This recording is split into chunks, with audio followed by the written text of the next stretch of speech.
Hello everyone, this is doctor Mrinalini Manoj और आज हम आईयूआई सीरीज का अगला वीडियो देखेंगे। आज का टॉपिक है क्या आईयूआई से नॉन आइडेंटिकल ट्विंस हो सकते हैं। मतलब एक लड़का और एक लड़की, दो अलग अलग लड़के और दो अलग अलग दिखने वाली लड़कियां।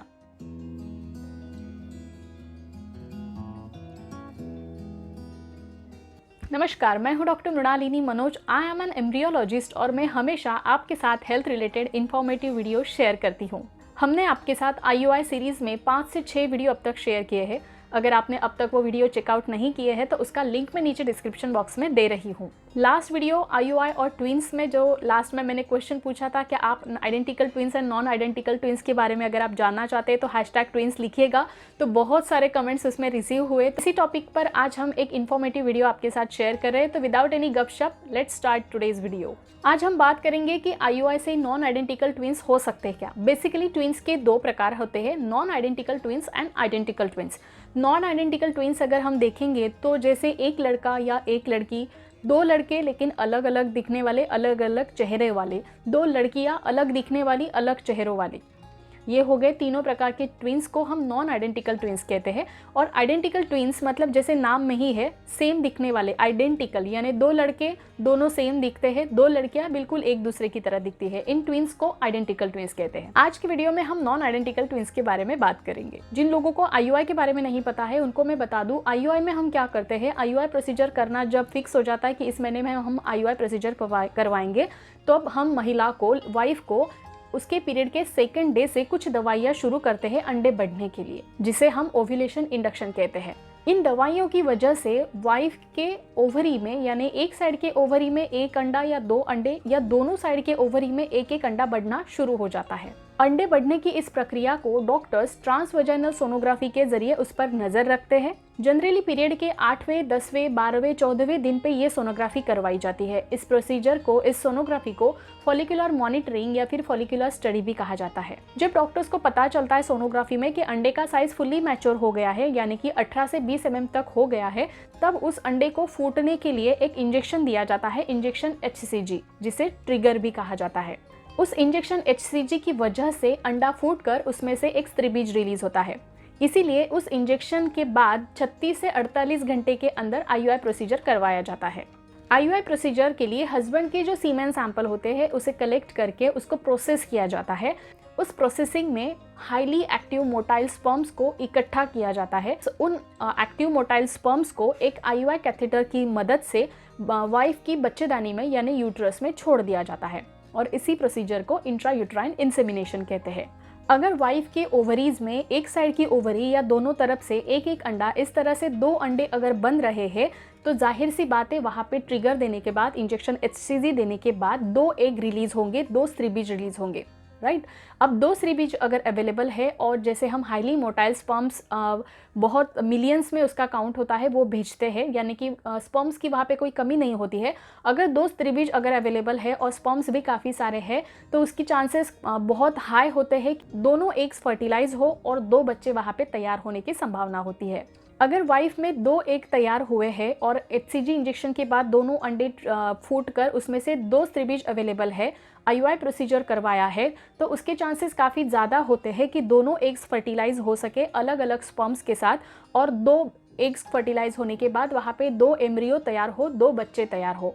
अगर वो दोनों बच्चे तैयार होके, फर्टिलाइज होके वो बच्चेदानी में बहते हुए आकर वो अच्छे से बच्चेदानी में चिपक जाते हैं, बच्चेदानी की अंदरूनी परत जिसे हम एंडोमेट्रियम कहते हैं उसमें चिपक जाते हैं।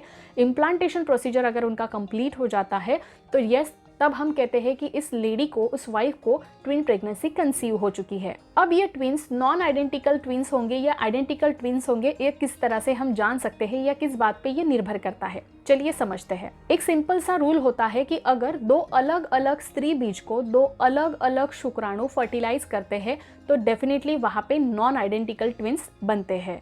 अगर इस बात को और ध्यान से समझने की हम कोशिश करें कि लड़का या लड़की किस तरह से तय करते हैं, तो स्त्रीबीज में जो क्रोमोसोम का स्ट्रक्चर होता है वो होता है 22X, और शुक्राणुओं के दो तरह के शुक्राणु स्पर्म्स पाए जाते हैं, जिसमें उनके कंस्टिट्यूशन अगर क्रोमोसोमल स्ट्रक्चर देखा जाए तो वो होता है 22X एंड 22Y। स्त्री बीज का 22X ये हमेशा फिक्स होता है। शुक्राणुओं का अलग अलग 22X और 22Y इस दो प्रकार के शुक्राणु होने के कारण जब 22X स्त्री बीज के साथ 22X शुक्राणु फलित होता है तो उस तैयार होने वाले बच्चे का जो क्रोमोसोमल स्ट्रक्चर होता है वो होता है 44XX, यानी वो बच्चा आगे लड़की बन के जन्म लेता है। जब 22X स्त्री बीज के साथ 22Y शुक्राणु फलित होता है तो उस बच्चे का जो क्रोमोसोमल स्ट्रक्चर होता है वो बनता है 44XY। और यस, ये 44XY वाला क्रोमोसोमल स्ट्रक्चर का जो बच्चा होता है वो आगे चल के लड़का बन के जन्म लेता है। मतलब 22X स्त्री बीज के साथ 22X शुक्राणु फलित होता है तो 44XX यानी लड़की पैदा होगी। 22X स्त्री बीज के साथ 22Y शुक्राणु अगर फलित होता है तो वहाँ पे 44XY यानी लड़का जन्म लेगा। तो अब ट्विंस की अगर जब हम बात करते हैं तो ट्विंस में क्या होता है, दो स्त्री बीज अवेलेबल है और दोनों ही स्त्री बीज का जो क्रोमोसोमल स्ट्रक्चर है वो फिक्स होता है 22X। ओके, तो अब दोनों ही स्त्री बीज को अगर दो सेम शुक्राणु 22XX वाले शुक्राणु अगर दोनों को फलित करते हैं तो दोनों ही बनेंगी 44XX 44XX और वो दोनों ही लड़कियां तैयार होंगी। और वो डेफिनेटली अलग क्रोमोसोम के साथ उनका फर्टिलाइजेशन हुआ है तो उनका फिजिकल जो एक फिजिक्स होता है जो दिखने में वो सेम नहीं होती है, नॉन आइडेंटिकल होती है। उसी तरह से जो स्त्री बीज फिक्स है अगर उसके साथ दोनों भी शुक्राणु 22Y वाले शुक्राणु अगर उनके साथ फलित होते हैं दोनों स्त्री बीज के साथ तो वहाँ पे दोनों बच्चों का जो स्ट्रक्चर बनता है क्रोमोसोमल स्ट्रक्चर तो वो होता है 44XY। तो वो दोनों भी लड़के होंगे और दोनों ही दिखने में पूरी तरह से अलग होंगे। अब अगर दो स्त्री बीज है 22X बट उसमें से एक के साथ 22X फलित हो रहा है शुक्राणु तो वो लड़की बनेगी क्योंकि 44XX उसका क्रोमोसोमल स्ट्रक्चर बनेगा। और 22X स्त्री बीज के साथ अगर 22Y वाला शुक्राणु वहाँ पे फलित होता है तो उनका स्ट्रक्चर बनेगा 44XY और बनेगा लड़का। तो एक लड़का और एक लड़की इस तरह से भी उसके चांसेस वहाँ पे होते हैं। ये जो बच्चे होते हैं ये दिखने में पूरी तरह से नॉन आइडेंटिकल होते हैं क्योंकि उनका क्रोमोसोमल स्ट्रक्चर पूरी तरह से अलग होता है, इसीलिए उनके फिजिकल कैरेक्टरिस्टिक भी पूरी तरह से अलग होते हैं। इसीलिए अगर मैं शॉर्ट में समझाऊं तो दो अलग अलग स्त्री बीज को दो अलग अलग शुक्राणु जब फलित करते हैं तो वहाँ पे नॉन आइडेंटिकल ट्विंस जन्म लेते हैं, जिसमें से एक लड़का एक लड़की, दोनों लड़के या दोनों लड़कियां भी हो सकती है। अब एक मज़ेदार बात मैं आपके साथ शेयर करना चाहती हूँ क्योंकि अब तक हमने देखा कि अगर दो स्त्री बीज होंगे और दो शुक्राणु फलित करेंगे तो ही ट्विंस बनेंगे, लेकिन हर बार ट्विंस बेबी कंसीव करने के लिए दो स्त्री बीज ज़रूरी है ऐसा नहीं होता है। एक स्त्री बीज के साथ भी आपको ट्विंस कंसीव हो सकते हैं। वो ट्विंस कैसे कंसीव होते हैं इस बात की जानकारी हम आने वाले अगले वीडियो में देखेंगे। जी हाँ, उसके लिए आपको थोड़ा सा पेशेंस रखना होगा।